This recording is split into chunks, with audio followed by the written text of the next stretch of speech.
she stops. God, what's the matter with me? She's been carrying it all the way since up there. Good girl, good. Hey, don't chew. Go get it. Come on. That's a girl. Oops. Paperwork. Hey, don't chew. Come on. That's a girl. I'd love to be able to train her to do that. Carry it back for me. It's prescription medication. She can't harm it. Well, she could if she got it open and if she chomped on the vial, but I've never seen her do this. Carry it for more than 2 steps and drop it, and then leave it. She will not pick it back up again. Good girl. Oh, I was noticing yesterday, you can see the buds on the popple tree, silvery.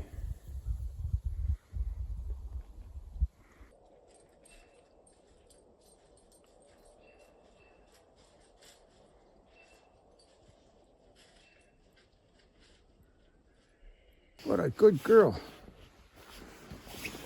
Come here. That's a good girl, sweetie. Good girl. Yeah. Oh, what a good girl. Uh-oh. I just realized there's nothing in here anymore. Oh, there it is.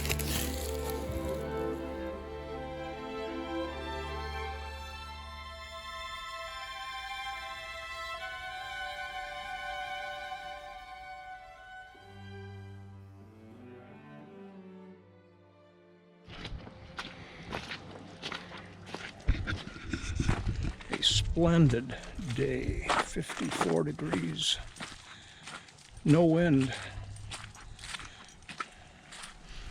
and we're going for our South Field Loops walk, and the snow is mostly gone again. Well, I opened up the west door, the big door, had it cinched, tightly shut, compressed the weather stripping. It was time. Oh, there were a lot of ladybugs pressed into the cracks on the outside of the door. A lot of them are still alive. Door's open now. It's not open at the moment, but it's uncinched, so I can go in and out. Insley can go in and out. There's something about that place where she's at right now. She stopped there yesterday for 10 minutes. I'm guessing the gophers.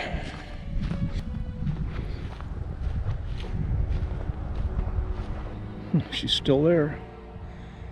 Listening, listening, listening. She did that yesterday. Along the driveway, she stopped, staring at a place just off the driveway. And with one paw up, she stood there and stared. And then she tiptoed up to a place, head down, was listening. And in an instant, she pounced. She got her muzzle way down into the leaves. She began to paw, digging her way in there. But once she starts that, the gophers are long gone. She's got to somehow surprise one that doesn't know she's there. I think that's how she got the only one she's gotten last summer it was. And I saw her do that, and there's this little object arcing, landed 8 or 10 feet away,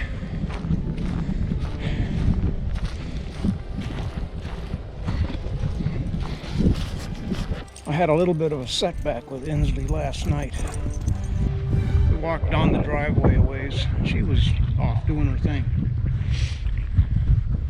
And I wanted to remind her about healing. So when she got beside me, I said, heel. Insley, heel. She heard that. She did for about 2 steps and then was trotting ahead, and I said, no, come, heel. And she just looked at me, stood there and looked at me. I made a move toward her and she launched away. Ooh. I made more moves toward her. Insley, come. She wouldn't. She headed for the deck. So into the house we went, me saying, Insley, kennel, kennel. She headed for the living room. No, kennel. I'm being quiet because she is right there. So she got into her kennel, stood halfway in and halfway out. I said, get back, lay down. She wouldn't. So I closed the gate. Left her in there for 10 minutes. So we've got a remedial reminder lesson coming up today. I've got the harness and the e-collar on her now, which I like to put on her every time we come out here. But I've got to teach her, look, I'm the alpha, you're not. You aren't anything. So I'm going to put her on leash. Walk down the driveway away, walk back and forth, having her heel, having her stop and sit when I stop. All of that has not been practiced much at all by me. And as I've said before, there's such little reason to do that because we don't need her to heel. And the few times that I do need her to heel, she will have forgotten it because it's going to be 6 months down the road. Well, nonetheless, I gotta keep training her to do that. I want her to learn heel and retain it. I don't know what it was last night, if it was defiance, rebellion, why she wouldn't come to me. It was like I was threatening her and she didn't want to get anywhere near me. Looks dreadful. Water should be 3-4 feet higher. And I know why it's not, but that doesn't matter. It's very disappointing. Ghastly.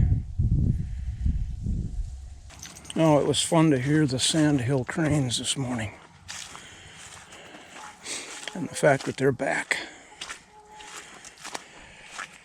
They were off in the southeast in the direction of the large slough. Look forward to seeing them up here in the field again, like I did last fall. That was really cool. They were so close and so loud. And when I went up the hill, creeping along, they knew I was coming. They could see me. And then they took off running and into flight. Wouldn't that be fun to be able to take flight so effortlessly with your own wings and just fly? Yesterday I noticed this.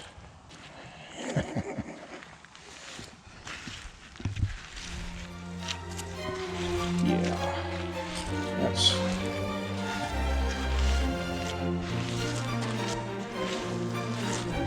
a mess.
going to readjust shifter.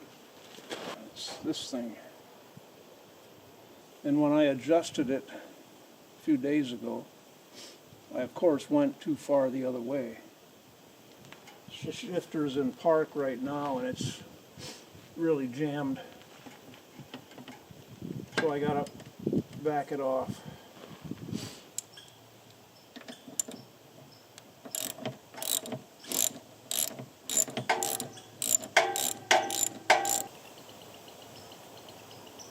And don't drop anything.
I am going to steal stones for the driveway for filling in those low spots. Well, I'm first going to take them out of under the power lines. The remainder of the pile of stones that's out there that I've been pulling from, but these I don't need here. This whole thing is a travesty. There's landscape fabric under this. This has a very easy slope downward, so all the rain off the garage and the house falls down here and then drains off to the rain garden down there. But as you can see, all this foliage and up there, that's all got landscape fabric under it. There shouldn't be any foliage, any grass growing up.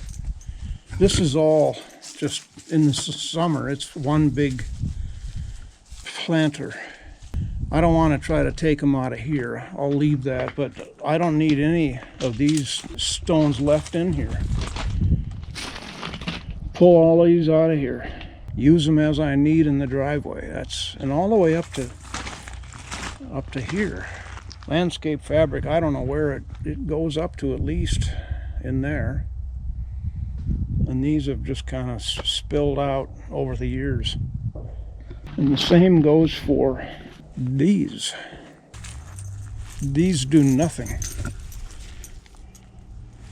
There's landscape fabric up to, I can see some here. So there's another supply of stones. I'm determined to get that driveway. I'll keep repairing it, keep maintaining it, keep the areas of puddles filled in. You want to go down to Otter Pond? We're coming into the time of year that I sure like to go down there every day if I can.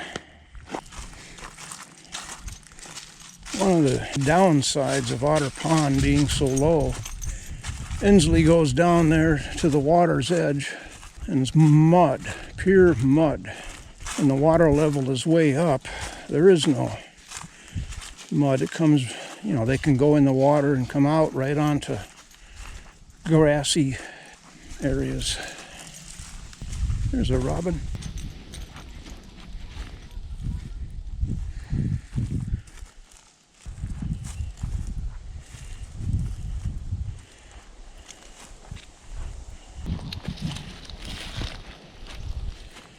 Oh, I've missed being out like this.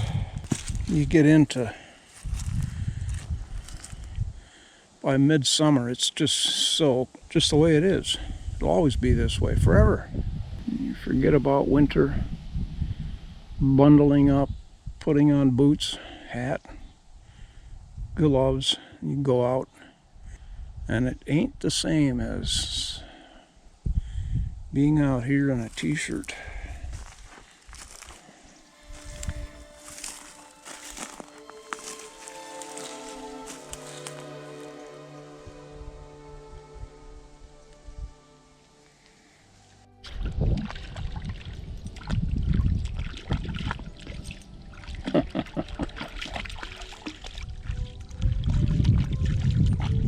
Our first time in the water this year.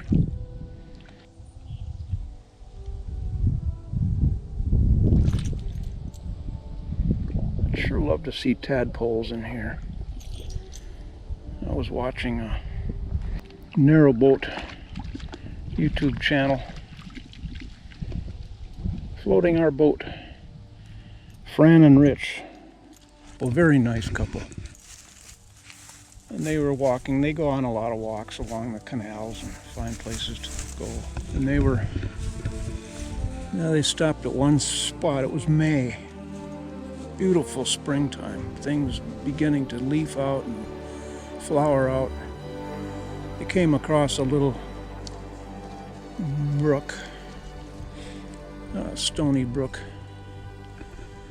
And he got down with his camera right down close to the water, and there were hundreds of tadpoles. Oh, I so yearned. I love seeing that. Oh, the fresh new life. It seems like everything along the canals is bursting with life.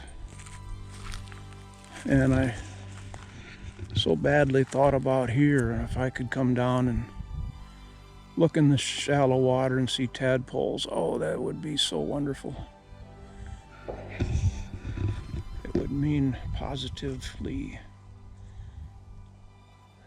I don't know what it would mean. It would be nice. I miss seeing, I don't think I've ever seen tadpoles in here. I haven't really looked for them, but shoot, shoot, shoot. Fran and Rich, the Narrowboat couple. They started a live-aboard life. They bought a boat. They met up, I think 7 or 8 years ago. Both of them had been taking a lot of hard knocks in life. And it seems like an almost magical happening that they met. And they fit each other. They just absolutely fit. And a lot of their hard knocks in life, like most people go through, had set them up for being the kind of people they had become. They needed peace in their lives, and they found it. I don't know what Rich did for a living, or Fran. I don't know what their pasts were. It doesn't really matter. But they met each other, they got married, bought a house, the UK. All right, where is she? I keep telling myself every time I do this, don't worry about her. She's fine. She'll catch up with you. She's just having her own life of peace. Well, anyway, they somehow got interested in narrowboat life. Researched it a bit, bought a used boat, moved aboard, sold their house. They sold their car. They were finding that they had to park the car somewhere, get to their narrowboat in the canals, and they couldn't really cruise up and down and around the canals. Their car was parked, so they sold their car. We don't need a car. And most places they go, there's rail all over the place. They can get on a train and go everywhere. They don't need a car. Fran is a weaver. Oh, they're both artists. Rich paints, really cool stuff. Fran weaves very cool stuff, very creative, very fresh, new. All right, I don't like why she's gone so long. It's been 15 minutes. I took her collar off. I shouldn't have. I didn't know what we were going to do. No, hang on, I'm going to whistle for her. I wonder if she ran home because of the shooting. I'll bet you that. Oh, here she comes. There she comes.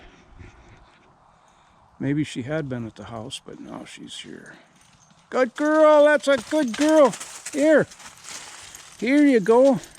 Sit. Oh, good girl. Okay. Yeah, good girl. Oh, okay. So they're living aboard and they take us along with them. And apparently they had no intention of, when they moved onto their boat to live aboard for the unforeseen future, they didn't plan to record their lives out there on the canals. And the more they began to record video,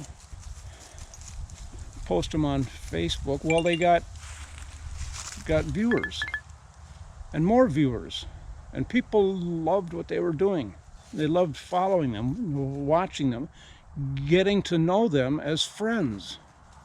That's the magic of that kind of thing, is we fall in love with these people. We get to know them, understand them and what they're doing, and look forward to seeing where they're going next. They talk about, they explore. One of their earlier episodes, they had stopped along the way at a park, have lunch, and discovered somebody, whoever had been there just recently, threw all of their trash, bottles and cans and plastic, back into the bushes. I mean, it was a mess. He showed me, and they were appalled at people that do that kind of thing. But Fran had said, you know, I'm thinking I want to make a weaving and weave some of these pieces of garbage into it. And knowing her, I'm sure she did. And I seem to recall vaguely in the back of my mind in an earlier episode that that's what she had done. And she shows the piece with bits of flotsam and crap woven into an integral part of that weaving. They are a very unassuming couple, and they get along with each other with great respect. They care about each other. They have no interest in building their egos and winning, being in control. And Fran drives the boat probably more than Rich does. I mean, they both had to learn how to work the locks, how to drive the boat. And that's a 12-ton boat. You turn the tiller one way or the other way, and it takes 5 minutes for the boat to say, oh, okay, I'll kind of turn that way now. And they had to learn that, anticipate.